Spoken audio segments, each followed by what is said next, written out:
Corona মহামাৰীয়ে গ্ৰাস কৰা এই 2020 বৰ্ষটোৱে আমাক বহুতো কথাই শিকাই গ'ল। তাৰ ভিতৰত অন্যতম আছিল সময়। সময় এনে শক্তি যি নিজৰ লক্ষ্যত অবিৰত গতি কৰি আছে। পৰিস্থিতি যেনেকুৱাই নহওক, সময় কেতিয়াও স্থবিৰ নহয়। আমাৰ দৈনন্দিন যান্ত্ৰিকতা যি সম্পূৰ্ণ স্থবিৰ হৈ গ'ল, কিন্তু সময় গতি কৰিয়েই থাকে। 2020 এই বৰ্ষটোত আমি আমাৰ পৰিয়ালক যথেষ্ট সময় দিলোঁ।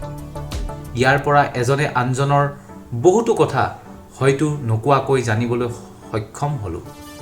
সময়ৰ অভাৱত যিবোৰ কথাত আমি গুৰুত্ব দিয়া নাছিলোঁ, সেই সময়ে আজি আমাক সেই কথাবোৰ জানিবলৈ সুবিধা কৰি দিলে। বছৰ বছৰ ধৰি ঘৰৰ পৰা আঁতৰি থকা আপোনজনে হেঁপাহ পলুৱাই পৰিয়ালৰ লগত থকাৰ সুযোগ বা সুবিধা পালে এই 2020 বৰ্ষটোতে।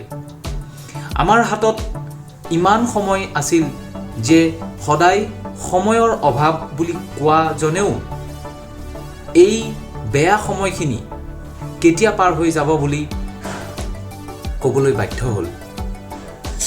এই বৰ্ষটোত সময়ৰ হাতত আমি কয়দীৰ দৰে জীৱন নিৰ্বাহ কৰিবলৈ বাধ্য হৈছিলোঁ, যি এক বিৰল অভিজ্ঞতা। নিজৰ স্বাস্থ্যটোৰ প্ৰতি যত্ন লোৱাৰ সময়কণ আৰু স্বাস্থ্যৰ প্ৰতি অধিক সজাগ হ'বলৈ হয়তো এই 2020 বৰ্ষটোৱে আমাক শিকালে। এই বৰ্ষটোৱে আমি নিজক চিনি পোৱাৰ সুযোগ দিলে। নিজৰ প্ৰতিভা, লুকাই থকা প্ৰতিভাবোৰক জাগ্ৰত কৰিবলৈ আমি সময় পালোঁ। কৰোনাৰ কালগ্ৰাসত বহুতো হেৰুৱালে। কোনোবাই যদি নিজৰ পৰিয়াল, কোনোবাই আকৌ নিজৰ কৰ্মসংস্থাপন, কোনোবাই আকৌ নিজৰ ব্যৱসায় হেৰুৱালে। কাৰোবাৰ কাৰণে জীৱিকা নিৰ্বাহৰ বাট সম্পূৰ্ণ অন্ধকাৰ হৈ পৰিল এই 2020 বৰ্ষটোতেই। শেষত দেখিবলৈ পোৱা গৈছে যে সকলোৱে নিজক চিনি, নিজৰ কথা ভাবি এক নতুন দিশত অগ্ৰসৰ হ'বলৈ চিন্তা চৰ্চা কৰিব ধৰিলে।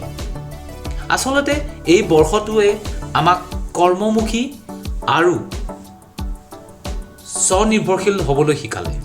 সেয়েহে হয়তো এই বৰ্ষটোত বহুতো স্মল আৰু মিডিয়াম এণ্টাৰপ্ৰিনৰৰ জন্ম হ'ল, যি আহিবলগীয়া সময়ৰ বাবে এক নতুন দিগন্তৰ সূচনা কৰিব। আৰু আহি বহুতো তিতা মিঠাৰ সোৱাদ দিয়া এই 2020 বৰ্ষটোক কেইটামান ঘণ্টাৰ পাছত আমি বিদায় দিম আৰু আৰম্ভণি কৰিম এক নতুন যুগৰ, এক নতুন চিন্তাৰ, নতুন উদ্যম আৰু পজিটিভ মাইণ্ডছেটেৰে 2021 বৰ্ষটো।